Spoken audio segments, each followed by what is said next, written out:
Chapter 22. The personal, the random, and the weird. In this chapter, I talk about my spirit animal, my favorite root beers, my biggest fear, and who should play me in my biopic. The AskGaryVee show is supposed to offer a 360-degree perspective on how I work, live, and think. I already live my life out in the open, so I'm often a bit surprised that there are still things people don't know about me and are curious enough to ask about. But there are quite a few, as it turns out. Which is good and makes sense because, of course, there are many topics you should be paying attention to. And amid all the conventional questions about running companies, investing, branding, marketing, and general business development, there are occasionally some, unusual inquiries. We like to respect every type of question, which is how some of these oddballs made it onto the show. I'm also flattered that some people may want my opinion on these random topics. I always find it interesting to hear what's on people's minds. I hope you enjoy listening to this fun collection as much as we enjoyed putting it together. Oddly enough, that was only 8 questions, though I promised 10. I'll add to Gary, how much do you love Charlie? And when someone asks you a question like, how do you politely do anything? Are you actually capable of answering that? Have you ever done anything politely? So this is fun. This is a curveball. I didn't even know this was coming. We're going to the next chapters, but let's answer these. I mean, this is what makes these things fun. Number 1, I love Charlie a lot. Charlie is an incredibly interesting person for me, and here's why. And I'm going to go deep here. This lets me really ad-lib.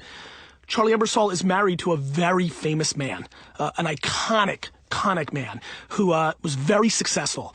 And I am hoping to be one of those men.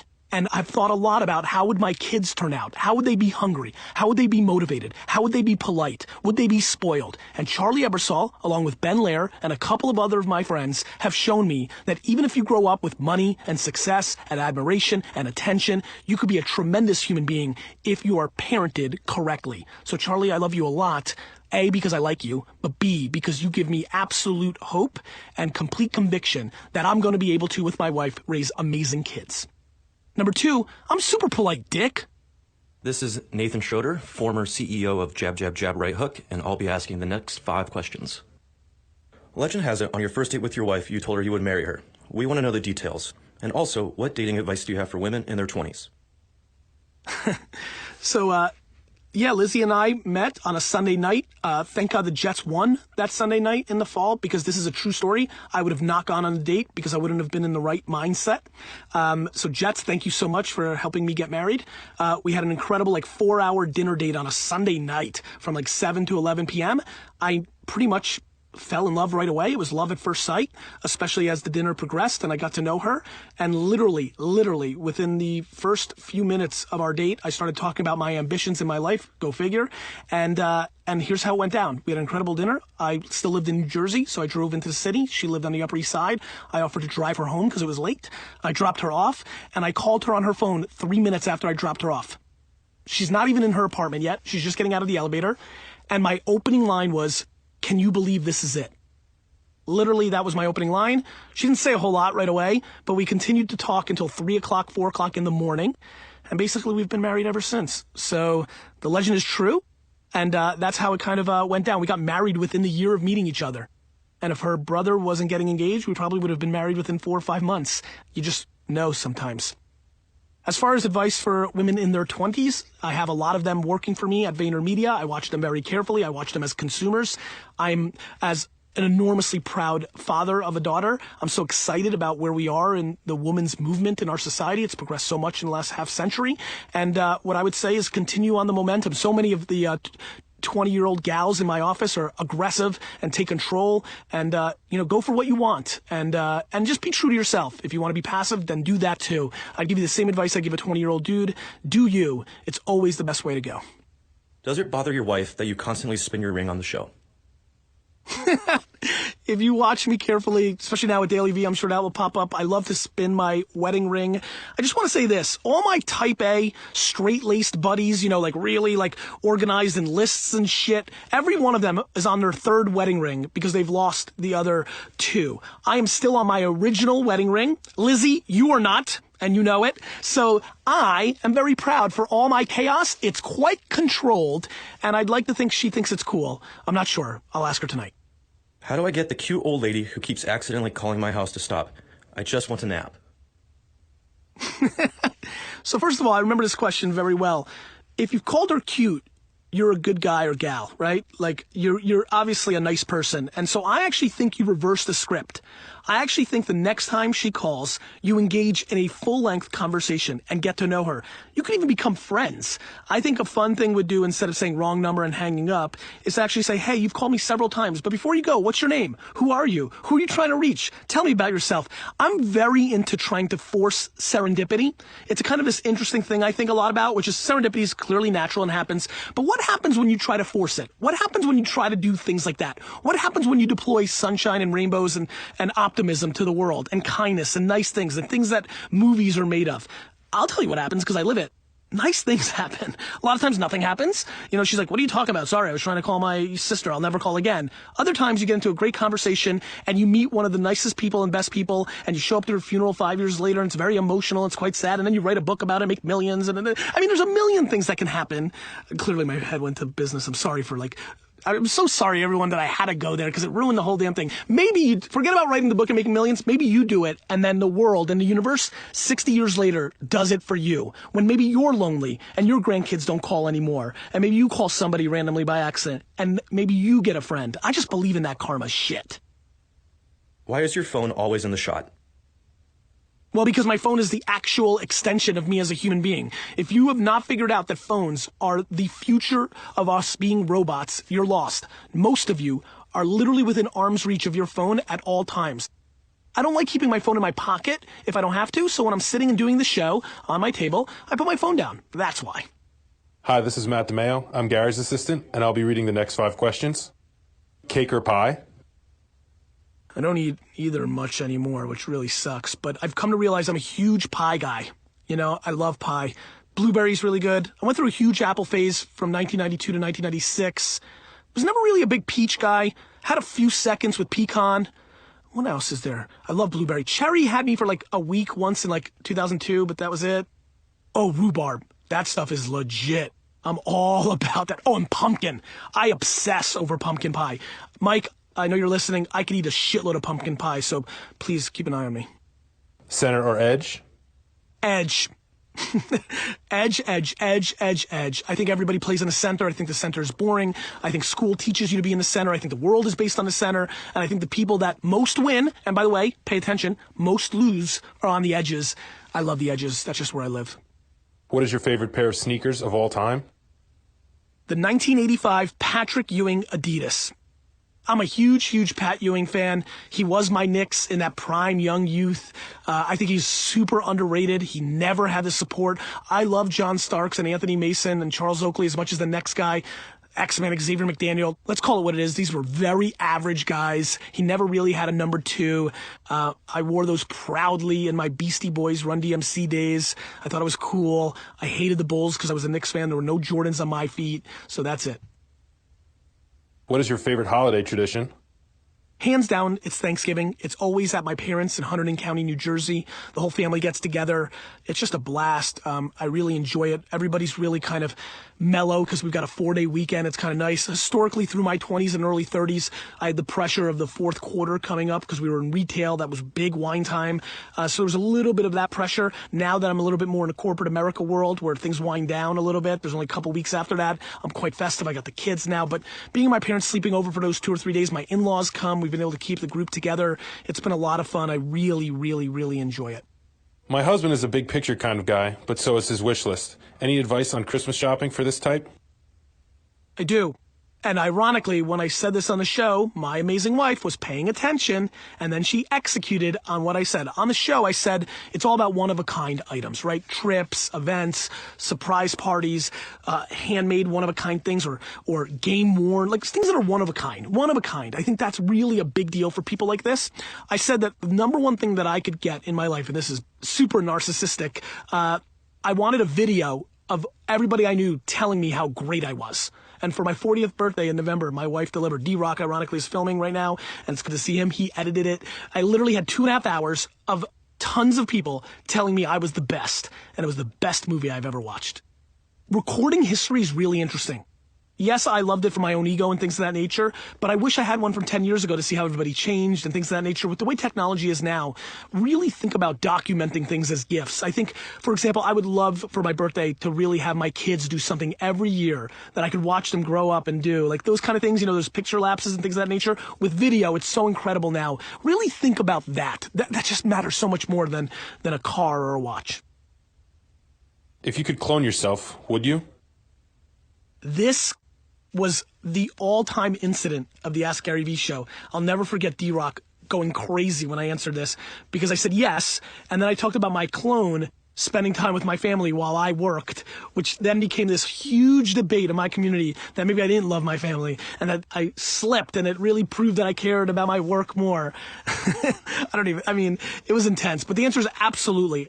My biggest problem in my life is my work-life balance. As somebody who's so passionate about what he does, I struggle with balancing my own ambition and my own wants and needs with the fact that I equally have my own wants and needs around spending time with my family, and I continue to hack, and it will forever be the battle. I will never win this game. Nobody ever wins this game. It's a constant struggle.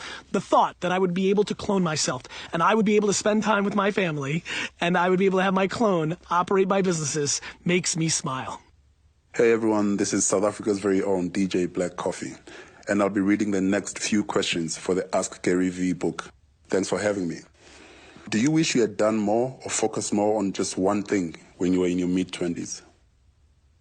If you are a fan of music, especially in the up-and-coming EDM space, and what I mean by that is the evolution of it, Black Coffee is a DJ you need to pay attention to. I'm super pumped that a lot of you are hearing his name for the first time because of my book, because I'm going to be ultra cool with you in 36 months. I did actually. I only focused on one thing, wine library in my mid-20s. As a matter of fact, not only professionally, in life, I punted my personal life. I didn't hook up with chicks. I didn't go to dates. I didn't go to concerts. I didn't go to sporting events, even sporting events. I was full, all in, 24/7, 365 on wine library. That was my focus. That's what I cared about. And it made a huge impact. It created a base for my entire life. And really, if I could do it again, I would. Because what you realize as you get older is life is long. Like in your 20s, you just don't realize it. Here I am as a 40-year-old man, and I know I have 40, 50, big-time years still left. That's my entire life. And so I did, and I recommend it, and I also recommend doing it a different way. You just have to know yourself. This is back to self-awareness. Some of you need to try a lot of different things. For me, it was to build a building block on top of the building block that my dad had created to really create the next chapters of my life, and I'm happy with the way I did it. In the past 5 years, what's the hardest thing you've had to deal with, whether it's business or personal, and how did you get through it? Once again, very blessed. The last 5 years have not created the adversity that I'm most worried about, which is the health and well-being of my family. Unfortunately, the last 5 years, Lizzie lost both her grandmothers, but they were both well into their 90s and did an incredible job. And so I've just been very blessed. And so the only adversity I've really had was in business. This is very lightweight. This is called champagne problems. Getting out of the routine of doing Wine Library TV and Daily Grape was quite a challenge, believe it or not. You kind of get on a bike and you never get off. It's kind of like if I ever pivoted from being a personality and putting out content, if I just want to go insular, that'd be hard. Once you get into a rhythm, it's super hard to break it. And that was quite tough for me to get refocused and actually run a business like VaynerMedia was actually a challenge for me a little bit because I hadn't done it for 3 to 4 years with Wine Library. I was siphoning off. And so that was super interesting for me. The challenge of having so many people work for me that didn't really know me. VaynerMedia, I knew who I was. I wanted them to know who I was, but they didn't yet, and they didn't trust. And we were in this new industry called advertising where people are very cynical because the holding companies don't create good culture around people. And so people thought that I was only in it to buy the jets, that I didn't care about them. So it was very tough for me to operate and love my employees and not have them fully get that and fully know me. Though I've been chipping away and it's getting better and better, that was a very tough chapter for me as well. Are you ever scared before you do something big, even something that's not business related? It's funny, on the show I answered that I was scared about reading in public, which has been fun because I've been doing that kind of here a little bit. Not exactly. I think the only thing that I'm really scared of is reading in public. Other than that, I'm scared of heights and things of that nature, but business related or something big, not really. I was super comfortable with the thought of becoming a father. I always thought that I was fatherly, and being the oldest child prepped me for it. Immigrant family, that kind of stuff. Getting married was a no-brainer. Starting businesses is even more. Literally starting businesses and taking business risks is like breathing oxygen. It comes so natural to me. The health thing was a big one. 18 months ago, but I wasn't scared. I was ready. Maybe I was scared a couple years before and knew that I had to address my health, or I wanted to put myself in the best position with my health. But no, I don't tend to be a scared guy because I don't tend to do things that I'm scared of, right? I'm not going to jump out of planes. I'm not going to eat a poisonous fish. I tend to think and ponder and get myself ready. I'm always very comfortable. I'm very much a chameleon. You know what's really funny? This is just a weird proxy, just to give you an understanding of me. My family, especially my wife, are so weirded out by my ability to adjust to any temperature at any time. It's so weird, like very hot, very cold. I'm just comfortable. And that's an analogy to the way I am in life. Hey guys, it's Sean Burrows again with another question for Gary Vee. What's your spirit animal? I originally answered that it was Ram Man from He-Man. If you grew up in the 80s and you know He-Man, Ram Man was kind of like used his head to go through everything. I do truly believe that I will myself to victory, and I'm just bashing my head through walls to do it. But the more I think about it, I actually think it's Lizzie, my wife.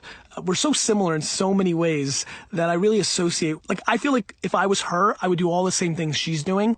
I don't know how to really explain that, but that's what makes me feel like we're spirit animals. Are you the person behind the hashtag TomShady billboard? During the football season, it looked like some Jet fans bought some billboards to make fun of Tom Brady and Deflategate and all that stuff. And the answer is I'm not, though I answered that I wish it was me. Truth is, I wouldn't do something like that, but I enjoyed it. I'm very much the lowest version of myself during Jets Patriots talk. For all the people that have followed me for about 7, 8, 9 years on Twitter, they know that I am not confrontational, that I'm very politically correct, that I'm pretty zen, that I'm outrageously optimistic and understanding. But the one time I get feisty is with Patriot fans on Twitter. If you could have a bionic body part, which body part would it be and what powers would it have? So I got to tell you, this was with Casey Neistat, an incredible YouTube content creator, filmmaker, extraordinary communicator, good friend, and we were talking about it, and I said that mine would be bionic ears, because I think listening I think I'm a contradiction, and I think when people think about me, they think about somebody talking, but I know that the reason that I've won is because I listen. I pay attention with my eyes and ears, and so I went with bionic ears, because if I could hear more, some of the best things I've ever done in sales, in inner people relations, is when I was listening when people thought that I was paying attention to my conversation, and I loved it, and I used that data to get what I wanted. And so I would say ears, bionic ears. What's your favorite airport? LGA, JFK, SFO?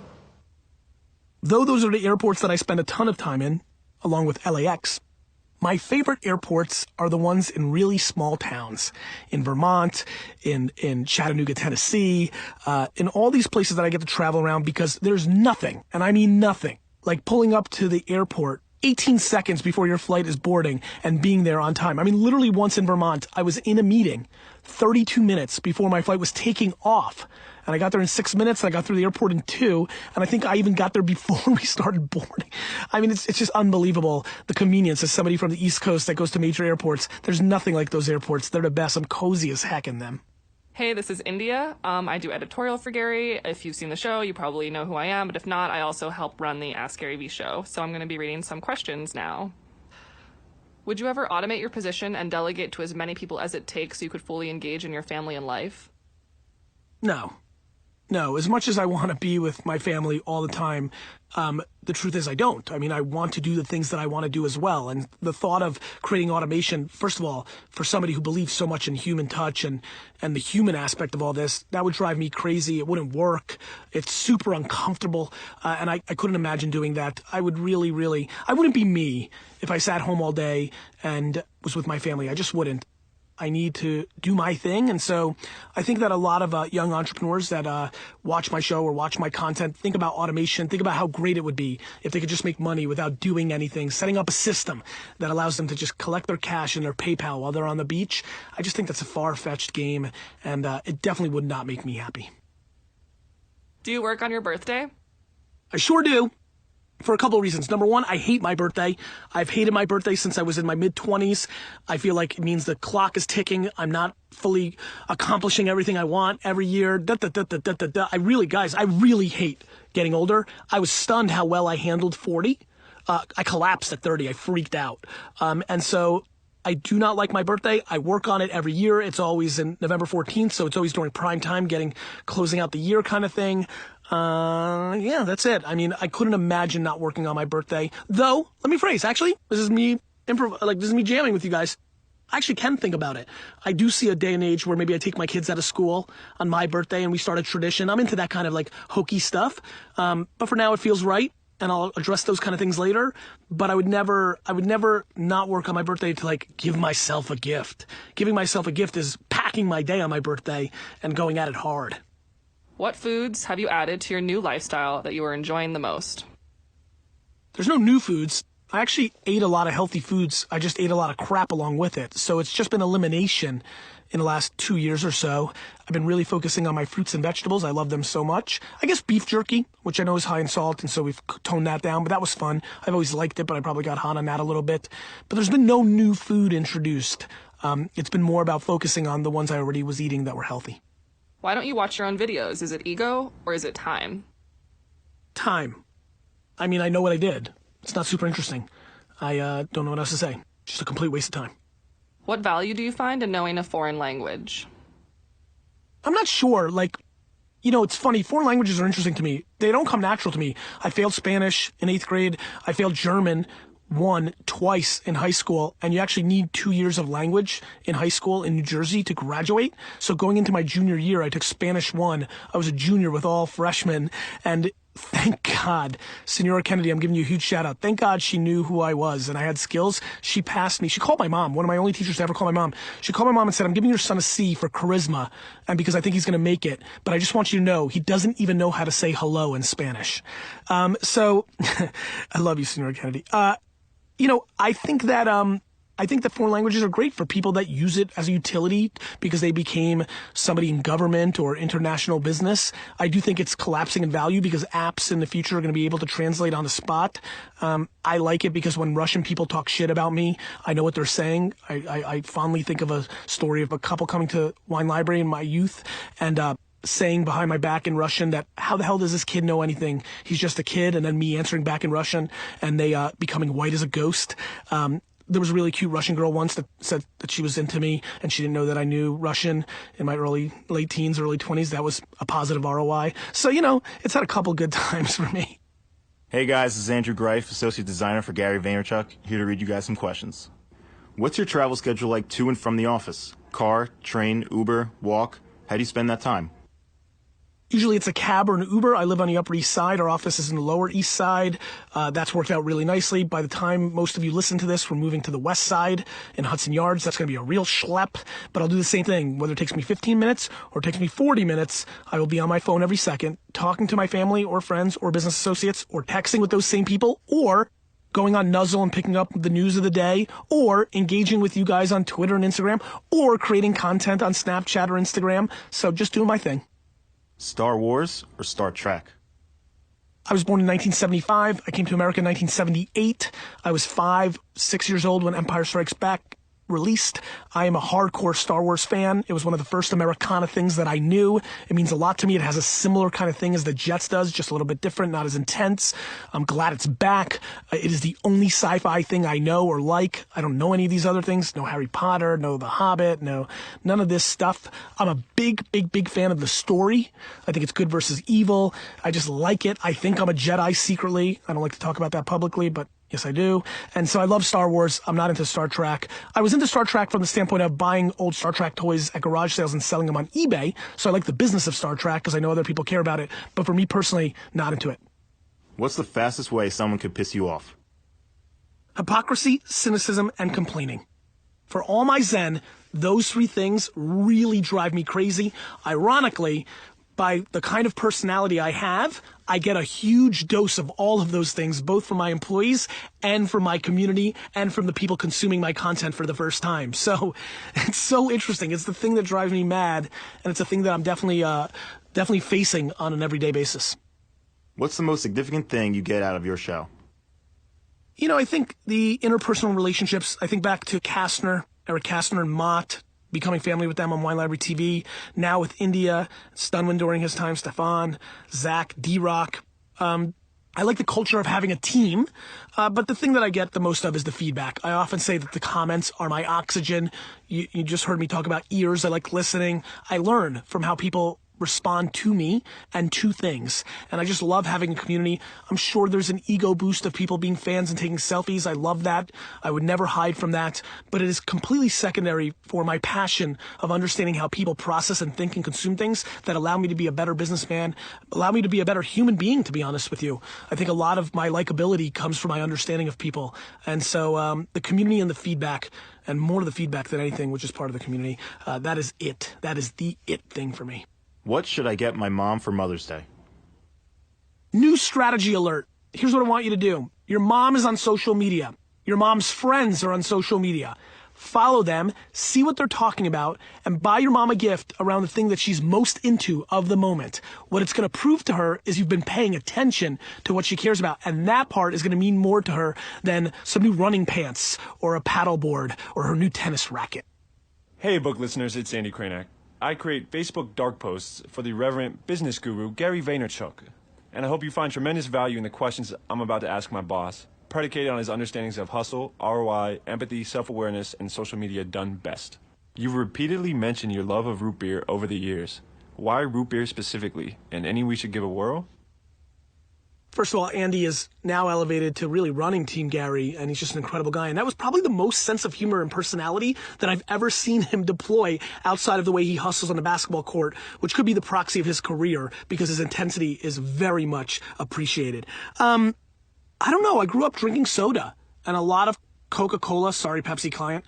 And if I drink cola now, it would be Pepsi, I promise. And root beer came along pretty early on, and the root beer float. To 11-year-old, boy, ice cream and soda? Forget it. And then A&W had like a stand by us in New Jersey, and those things were really rad. I love the taste, and there's a bunch of really amazing root beers for all of you that are allowed to drink soda, unlike me now. Hossamer in Connecticut is incredible. Pirate's Keg in Rochester, New York. Kemper, Virgil's, these are nice entry-level kind of things. There's so much handcrafted quality root beer out there. Back to the 52-week challenge, you could absolutely do at least a summer, a 12-week challenge of 12 different root beers on the weekend. Just delicious. I'm a big fan. I think they're the most complex sodas in the world. You know, another interesting phenomenon in the last year, even after I wrote this book, perfect for the audiobook, is look what's going on with the hard root beer movement, right? The alcoholic root beers are flying. Wine Library can't keep it in stock. And that only speaks to people enjoying the flavor profile. There's something about that flavor. It turns some people off, but I've been intrigued by that movement as well. Do you ever have dreams at night about your business? When don't I have dreams about my business? I mean, as much as, even in my early 20s, as much as I tried to force myself to have like dreams about like hooking up with like actresses, you know how like you're laying there and you know you're about to sleep and you think you could force a dream, and then you're like, all right, I'm going to hook up with Pamela Anderson. And then like 2 seconds later, you're slaying a dragon and playing like Pitfall when you're a kid. You know, I mainly dream about my life. I think a lot of us do. Business is a big anchor in my life, and I'm thinking about it all the time, always. What's the best thing that's happened to you this week?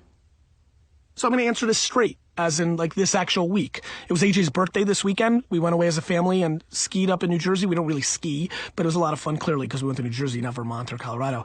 And I'll tell you the best part. I'm going to go deep here a little bit. Once again, like always, checking some social media while the kids are sleeping or going in the halls or wherever I was, not when I was family time, but always sneaking it in a little bit here and there.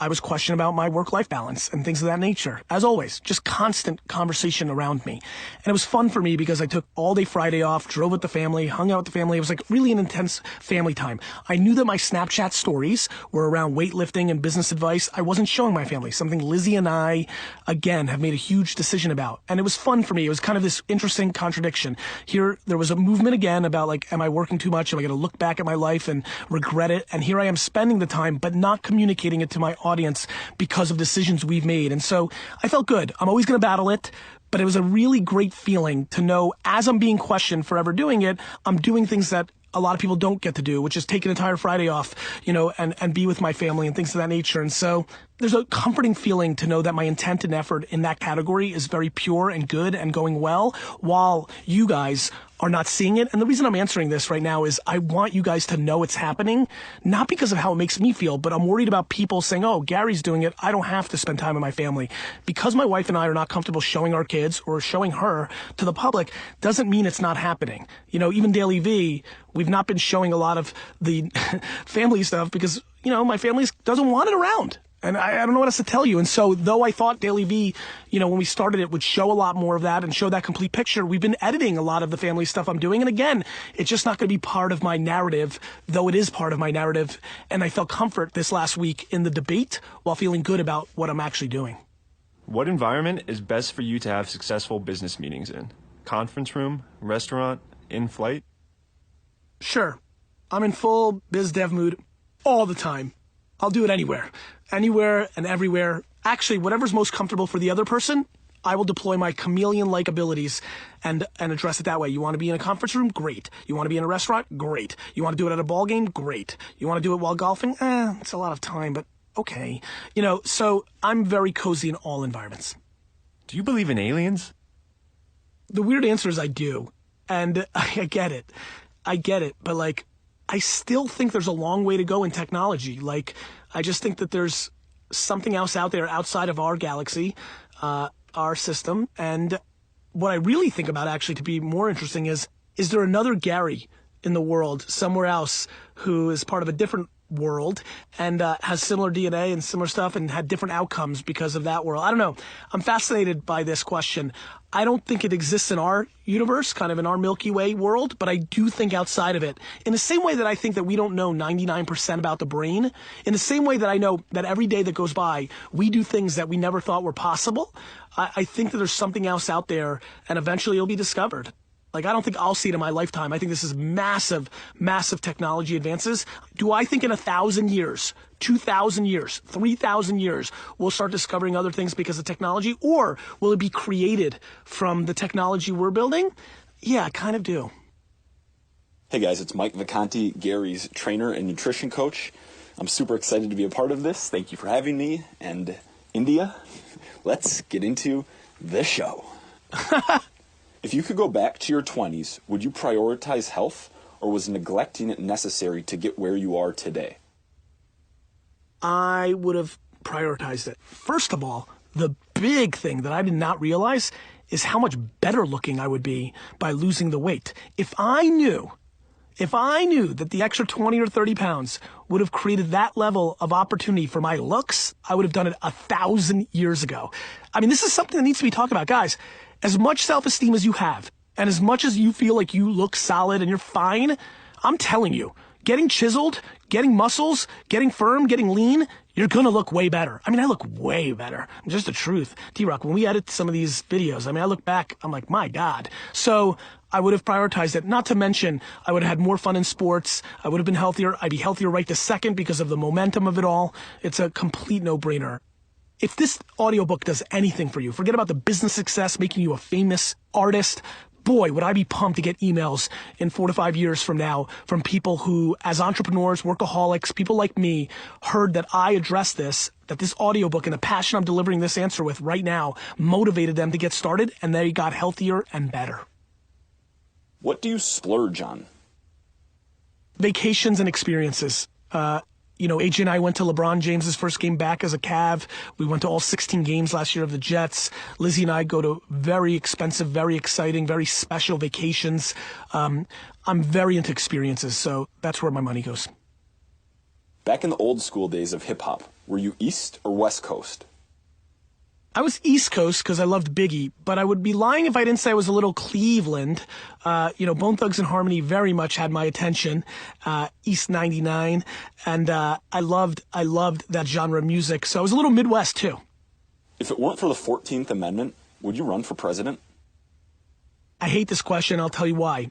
It exposes me as the vain, not good person that I am at times. I would absolutely run for president. And the reason I don't go into politics is because I can't become president. And not having the carrot of winning the whole thing has eliminated my interest in being involved. I do not want to be the governor of New York, mainly because I couldn't use it to become the president of the United States of America. And that makes me criticize myself every day of my life, but it's the truth. If I can't win the championship, I don't want to play the game. My bro's been dating a girl for the past 2 years, and she refuses to acknowledge their relationship on social media. Red flag? Your bro's in deep shit.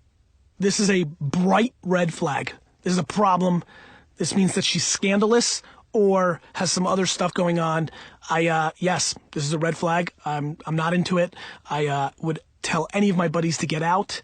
And of course, I don't have all the context. And of course, I'm being a little silly now and shooting from the hip. But I do think in this day and age, if that is not the case, there is a reason why, and it's either through some amazing insecurity that's deeply rooted in her own personal issues, or it's because she likes hooking up with random dudes on the side. Neither is super awesome. Hi, everybody. This is Stefan. I do video work for Gary, and I'm going to be reading some questions for the book. Did you have any bucket list items that you wanted to complete before you turned 40? Not really. You know, I have one bucket list item, which is, the Jets thing. Everything else is kind of zenned out. I didn't have I want to build this company, or I want to have this exit, or I want to invest. I didn't really have anything. So the answer is not really. I love the climb. And so my bucket list is more like a bucket religion, which is as long as I'm able to continue to play the game, to try to achieve, to try to score points, to try to win, to compete with my competitors in the world of business, I'm an extremely happy guy. And so, there's things I want to get done, but I don't think of them as bucket list items. I don't think about my health. I don't think about spending more time with my family. I think of those things as cost of entry to be a better human being, not a thing that I want to put on a list. In the first 30 seconds of someone meeting you, what do you reveal about yourself? Nothing that I think about, but what I've come to learn, because I observe, is people very quickly realize I'm a different dude. I've not lived a life for a long time at this point where people are just kind of neutral about the first 30 seconds. They definitely make quick decisions. They can see that I'm rolling with a different level of energy. I think that's probably one of the bigger observations. And there's a real kind of reaction to me. It's why TV executives have always pitched me this. The reason so many people have wanted me to do TV, and I've heard this time and time again from big time executives, is, Gary, people are going to react to you. One way or the other, they're going to react to you, and they're going to react to you probably in the first scene that you're in. And so I always thought that was interesting, and I like it. I like the attention, no question. And I also like that I know that net, when they get to know me, I'm going to probably be on the right side of history. So it's probably why I like people so much. I like the interaction. So I don't have any real game plan, because they're always different, right? If you meet me at a Jets game, and you're sitting in front of me for the first time, you're going to know a very different me than if I'm going to be hanging out with you because you're the wife of a husband that's in our school and Lizzie and I are going out with each other. The four of us are all going out. There's just different settings, and I'm going to be different every time given the context of the meeting. I don't have agenda. I just have my energy, and I think my energy is the first thing that people react to. What actor would you want to play you in a movie about your life? When my movie is made, I would assume that there's going to be 6, 5, 4, 3 different actors playing my life. As, the little boy from Belarus, I'd probably want to be, maybe one of the Brad and Angelina kids, or, some really attractive little guy. I was pretty damn cute. I would say that as long as they're extremely good looking and massively charismatic and can act, I'll take anybody. Look, the bottom line is everybody knows this.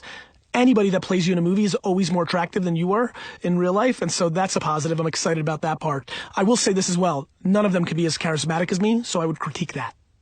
Do you watch your own videos? The answer to this was always historically no. Ironically, it's become yes with my new Daily V vlog, because D-Rock is filming me at all times and he's editing, and so I have to see the stories saying, plus we're putting out a lot of sensitive information. So for the first time ever, I'm actually looking at content before you guys are. Before it was one take and I knew it was there and we just moved on. It's been really fun. I mean, first of all, I enjoy it. D-Rock's outrageously talented. It's been fun to do a little post-production and critique a thing here and there. D-Rock will tell you, and Zach, my designer, will tell you, I don't do a lot of that. I let them storytell. I let them do their talent. But it's been a new kind of thing. I'm romantic about saying no, so it feels weird to say yes, but I have to look at it now. It's such a different thing than the one take play. What historical figure would you have lunch with if you could, and why? This is interesting. There's people that come to mind right away. I'm super fascinated by Pete Rozelle, the former commissioner of the NFL. Winston Churchill's kind of cool to me. Macho Man Randy Savage, rest in peace. Big fan. Would have loved to meet with him. Walt Disney, Vince McMahon. I've talked about these people in the past. I guess if my grandparents, probably my two grandfathers who I didn't know, if I can count them as historical, because they're definitely historical to me, I'd be lying. This is an interesting moment in this book. I haven't really talked about this, but fuck it. I'm trying to really provide value. I'd be lying to myself, and then by proxy you, if I didn't tell you that all this recording, all my steps, is in some weird way scratching an itch that I wish happened for me. As somebody who lost both grandfathers, and somebody who had a dad who was different, kind of dude, non-communicator, worked every minute for the first 14 years, I never really had that father mentor, that grandfather mentor. I missed out on something I see a lot of other people having. And I know that I had kids later than, not that late, in my 30s, but that was later than people did in their 20s. Xander and Misha are 6 and 3, right? Let's say they have kids at 30. Let's play this out. 25 years from now, right? I'll be 65. Those kids will be 5 when I'm 70. They'll start being able to know who I was at 75 and 80 and things of that nature. And there's no shot for me to have great-great-grandkids. That's what I had with my great-great-grandmother. That's not happening. So I'd be lying that all this documentation, Wine Library TV, Daily V especially, the Ask Gary Vee show, I think I'm leaving something. And of course it's scratching my own ego, but it's something that I wish I had. I wish when I was 14, 15, 16 that I could have sat down as I was getting into those prime years in the summer, maybe one summer, to just sit down and watch who my grandfathers were, pick the things that they were, learn from them and their mistakes. And that's what I think. I think that if I could do anything weird like that, I would definitely pick my two grandfathers, because I'm just curious what mix I am of the two of them. I know I've got DNA from both of them because I know my parents, what they took from them. And so that'd be really cool. I wish I could do it. And I'm very excited that I'm doing this for my future generations because of probably how highly I think of myself. And I think I could be motivating and have something good for them and a legacy to really leave forever. And so it's pretty intense stuff for me. Hi, my name is Brittany Hoffman, and I'm a growth hacker on Gary's team. What was your first or most embarrassing screen name? One of my AOL screen names was G-Nuts. And you know what's funny? I never saw this before. I didn't think about this. Gary Vee, V-E-E, on Twitter, and that really my username, my handle now, is something I never understood why. It was the first time I ever done it when I signed up for Twitter, and that's where I exploded, and that's who I became. Now looking at this, now remembering, my screen name G-Nuts was G-E-E. I've liked the double E before. N-U-T-Z for all you people out there. So G-Nuts it was. And I scoured the internet for ladies and scandalous stuff and whatever else I did with that name. And so G-Nuts. Would you rather have a pet dragon or be able to turn into a dragon? I'd rather turn into a dragon. And then blow fire on the Patriots. I'm curious to know how you feel about the way you've touched and inspired people over the years. It's my legacy. I never saw this coming. I love it. I'm taken aback by it. Every day now in my life, I get an email that's quite powerful, whether it's somebody trying to survive cancer and watching my show, or somebody starting a career. Literally, no joke, no hyperbole. Walking out of my building today, my doorman stops me. Hey, Mr. V, it's all very professional on the Upper East Side. Can I show you something? Showed me a quote that I said. The quote kind of went like, the guy or gal that grows up cooking with their grandmother in the kitchen is always going to beat the person that goes to culinary school. It was kind of the essence of doing it. He said that quote inspired his friend and changed that person's life and is now at, ironically, one of the great culinary schools and has a profession. It's kind of funny. But, it's just crazy. I mean, I wish it on all of you. I wish it on all of you to know that even though you're going after your own self-interests, by proxy, by sawdust, by process, you're bringing so much good to the world.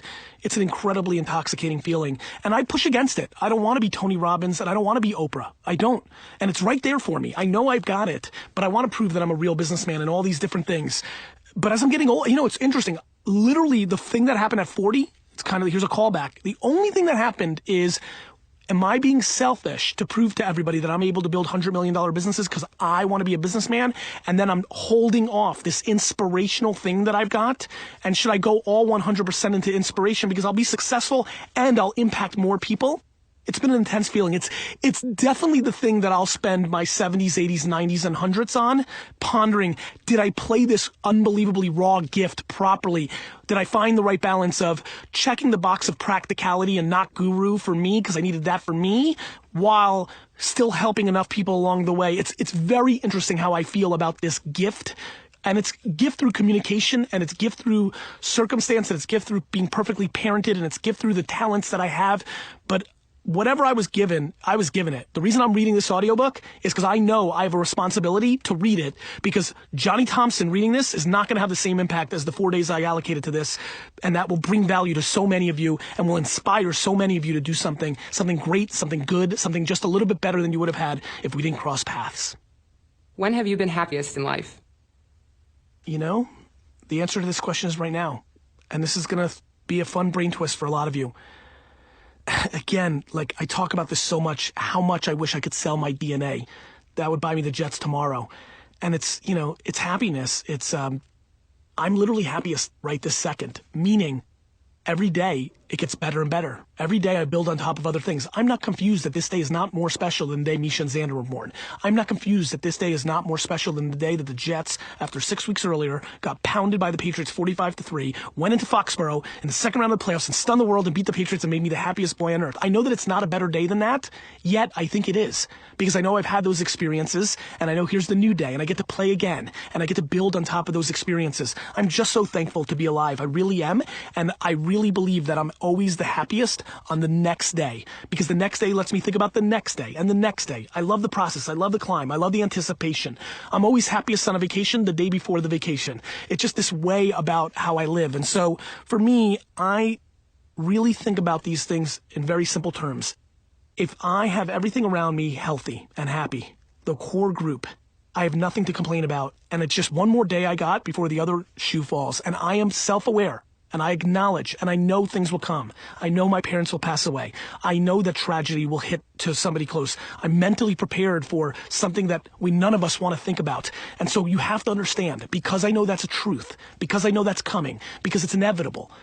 It makes me so thankful and grateful for today. It was another day where that night went by and some of those things didn't happen. And so I'm just always happy. I force myself on happiness. I recognize the truths of the world, and I fight for the happiness on a daily basis. So the answer to your question is very simple. I'm the happiest right this second. Question of the day. For all you hardcore Ask Gary Vee, the show fans, you know I like to do this every episode. How did I do?